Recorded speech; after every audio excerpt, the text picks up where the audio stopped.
Welcome back, everybody. My name's Laura Scott. I'm a partner and the Sydney office lead here in Australia.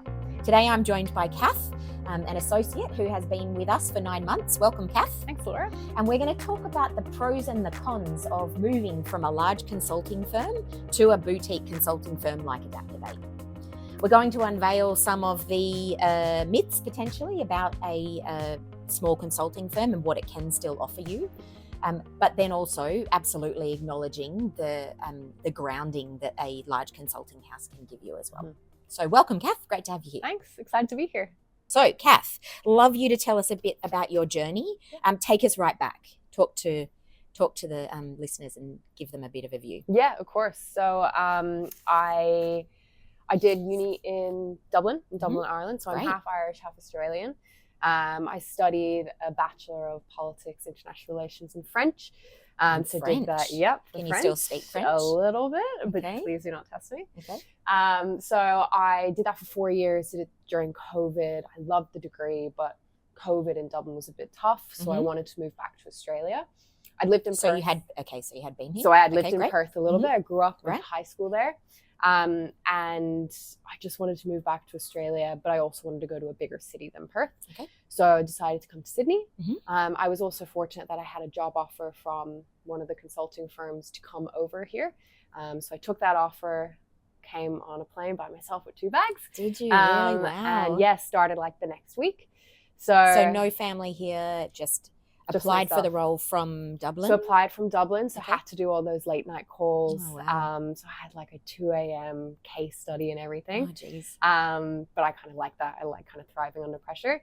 And yeah, got into it and then came over and started like a week later. Wow. I was at that company for 2 years and I had great experiences there, which we can talk about. Fantastic. Yeah. Great. Okay, so you've come over from Ireland, you're here, you're by yourself.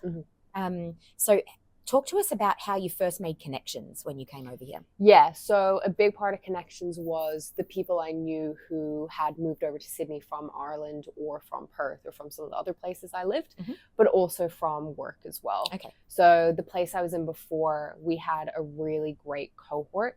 There was a lot of us. There was, I say, like 150 of us, and there was around 60 of us on one project. Wow, great! And it was just being around your friends all the time, and it was great. And today, I'm really good friends with a lot of them and catch up with a lot of them. Fun. So that's how I made those early connections straight away. Great. Okay. Yeah. So was there a moment in time where you were working away and you're in a great team, people you similar age? Where you sort of thought, okay, it's time to make the move? Was there a moment, or was it? It wasn't a moment. I'd say it was a few different things. I was ready to make the transition to go somewhere smaller because I knew or assumed that going to a smaller boutique consulting firm meant that I would be getting my hands on different projects. I'd be doing a bit more work. I'd be upskilling myself a lot quicker than you would at other firms. And when I went, and how did you? So you say I knew that. How did you know it? It's kind of an assumption that I think everyone has. Yeah, well, especially I think people my age, you just assume there's less people in that company, so you kind of need to rise up and take some of those challenges, which was confirmed during the interview process when everyone kind of explained to me that it's a place where you do get down and dirty, and you do tackle the work. And there's no kind of complaining saying that's out of my scope. It's just do it, teach yourself, learn, and everyone's better from it. So it was an assumption, but I did kind of know it deep down. Okay. Yeah. And could be quite daunting to some people. Definitely. It's definitely not for everyone. I really enjoyed my time at my other company because it built some really great foundational knowledge and skills that I wouldn't be here if I didn't have that. However, I wanted a place where I was challenged really harshly every day and I was put on the spot. Great. And I know that's not for everyone, but for someone like me, a smaller consulting firm, I think, is a really good choice. Great. And so as well as on the tools and rolling your sleeves up, I think in the interview process, we would have mentioned to you that the expectation here is that you're in the room with the very senior leaders, you have a role, you're required to speak up with that role, both in-house within ADAPTOVATE and globally within ADAPTOVATE, but also on client. Yeah. Can I get you to share some of your experiences with how that has played out? Yeah, of course. And if you start with internal, and then we can go on the work that you've been doing. Of course. So from day one, it's very much expected, any level you're at, any experience you have opinions and you need to say them and you need to contribute. So there's a really good example where I think it was my second day at ADAPTOVATE. I was still in training, but I was put on a case straight away, which I loved. And I went into a room with a few other people that were on the case, and our founder, Doug, he looked me dead in the eyes, hadn't even said hello to me, didn't even know who I was. He was like, "What do you think?" And I was like, "Great, this is great. I'm valued here. He wants my opinion." And I said, "I'm new here." And he said, "What do you think?" Great. And I thought that was great. Yeah, having someone like that recognize a new person, especially someone who's quite early in her career as well, really made me feel valued. Great. Yeah. So that was like an example of internally. Brilliant. Yeah. And then, so you're doing some great work with one of our biggest projects at the moment. I'd love you to explain your role there and some of the different aspects of what you're actually doing. Yeah. It'd be quite interesting. Yeah, for the listeners to know. It's a hard one. I don't particularly have one role on this project. As I said before, coming to a small place, you're kind of expected to do everything, which I love because no day is the same. Yeah. So like, for example, so the project has to do with an AI solution. I don't know much about AI, but that wasn't really an excuse. Had to upskill and learn and work with developers. So like one day I'll be working with the clients, taking calls with them, running meetings through them, getting everyone aligned on the scope of the project. The next day, so as right now, I'll be doing some prompt engineering, making a prompt for the AI model. And so did you have any expectation of that the work would go there when you first came in? Did you think it would just be agile consulting? A little bit. ADAPTOVATE is an agile expert in terms of what their consulting toolkit is. However, from day one, it was made aware to me that we are kind of transitioning a little bit more towards AI as the world is changing. So it wasn't incredibly surprising to me that I'd be working on an AI focused project and have to pick up those skills as well. Great. Yeah. Okay, so let's go back to the client work. Yeah. So you're working on, so from a machine perspective, you are the powerhouse of the case team. Can I understand more about the size of your case team, and then to your interactions with the client? Are you interacting with the client, and what's your interaction? Yeah, so the size of the case team, it's a small one at the moment. There's only around 3 or 4 of us at ADAPTOVATE. We do, however, work with other companies, so we're partnering with them, which has been really great to understand how they work and what skill sets they bring to the table. In terms of how we work with the clients, it's quite a close relationship with them. So we'll have like weekly meetings with them. It'll get to the point where like, if they have any questions, they just pick up the phone and call me or text me. And they're calling you? Yeah, which is really great. Fantastic. And something that I'm really grateful for at a small firm. I think that's a real benefit. There's a lot of trust on everyone at every level. And because I think there's less people to do the job, you have to pick up some things that might be deemed maybe too high, like above my pay grade, which I absolutely love that I'm getting that experience at such a young age as well. And like being trusted as well by the team.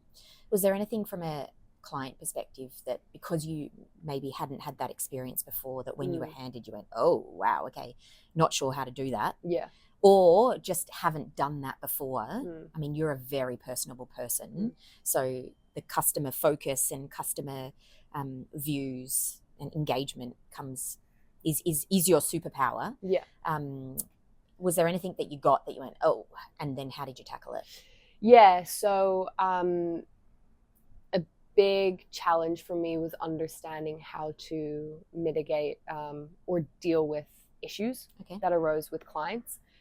Or miscommunication that had happened, which is a normal thing that happens between clients. And then if we're working with multiple partners as well. So I found it really helpful to be able to work so closely with project leads or partners who are on the case and actually get to see how they would tackle it or ask them for support, and then they give it to me and then they allow me to handle it, which has just been so incredible. to be able to be given that sort of platform to own it, and then build my skills in it as well. Yeah. And I think it's really important to know that even though we are small, we still do have a structure to support definitely each project and the capability build as well. We have a really good apprenticeship model where everyone is teaching everyone something, so it's not just so you're apprenticing people as well. Which is very strange to me, but it's really incredible. So like, it's not a case of the up tops are teaching everyone below them. It's a case of, well, I have certain skills and certain experience and I can help if needed, or possibly I pick things up a little bit quicker and then I'm there helping other members. Which how cool is that? And you would be teaching the leaders, absolutely. Exactly. Which is just, it's so incredible to be in an environment that allows that. Yeah, brilliant. So culture. Let's talk about culture and the differences between Big Four. You've mentioned that you had a big cohort where you've come from. We're 150 globally. We have cohorts that run across globe. How have you felt the difference in culture coming to ADAPTOVATE? So it's when I was at my previous firm, I was around a lot of my cohort a lot of time because there was so many of us, which was really great, but I didn't get much exposure to people at other levels, which I think is something that I was probably yearning a little bit. So coming here, it was a little bit daunting coming and knowing there weren't very many people. There wasn't a huge cohort full of people like me, but then again, it was also really exciting. So I was a bit nervous about coming into that and being amongst people that had years of experience, and here I was super young. But coming here, I found that I've loved being around people that are older and have had more experience because I've grown immensely from them and learned so much from them. But also, like, we do have a really good culture where we do all sit down for lunch and have lunch, and we make that a real priority as well. That's great. We also love to go out for coffee walks. We have like a social running club and everything. We're about to start a ping pong tournament. Fantastic. So like, good fun. It is. Can't wait to win. Exactly. You're gonna have to beat me. But yeah, it's a really good, it's very much a work hard, but also really enjoy who you work with. Yeah, that's really important. Yeah, which is great. So what's something that you would give somebody listening some advice on actually making the change, making that move? Yeah. What was some, like, if you were to write down things on a page, what were your real pros and cons to fill someone's list out for them? It was quite scary leaving quite a big company that was really globally well known and had quite good training support and structure for that, and had like global recognition. The clients were incredible as well. That was quite scary to leave.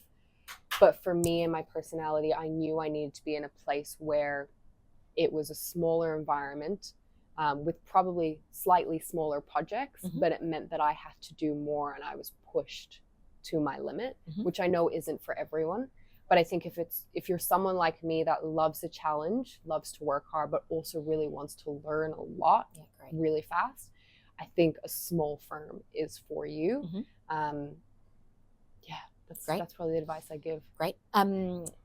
When you were making your decision, we spoke the other day about EVP.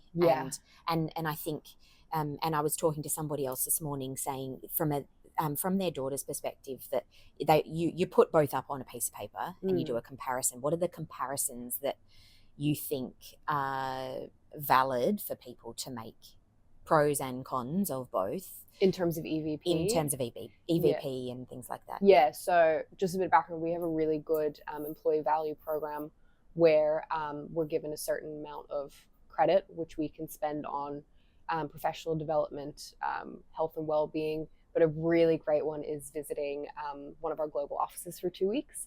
And it's not the case of, like you could do that and then you can do it once every 5 years. It's a case of when I told Laura was like, do it. Like 100%. Absolutely, you're approved, go straight away.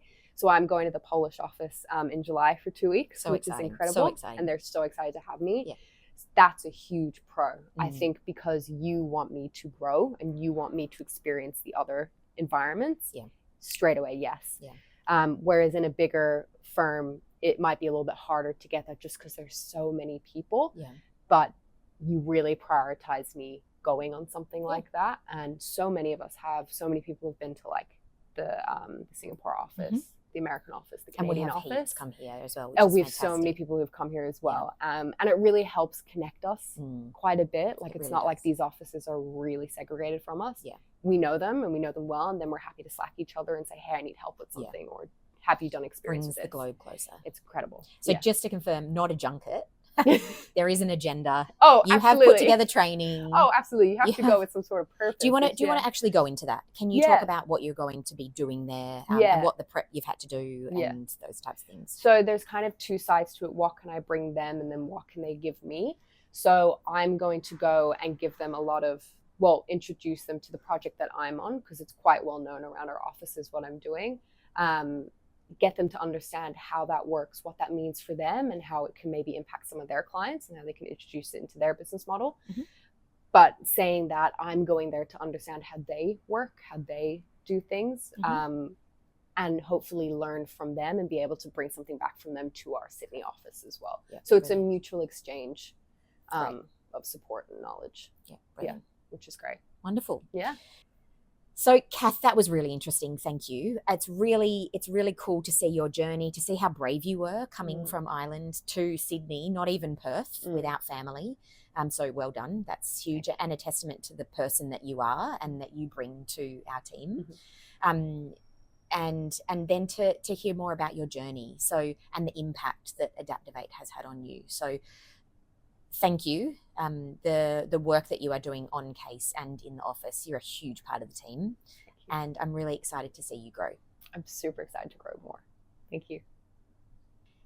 And just to know, for all of our listeners, 2025 is a big year of growth for us, with a big focus on recruitment. So I welcome an invitation for a coffee or an introduction to anybody, because globally we have a big focus on recruitment. So please come and join us.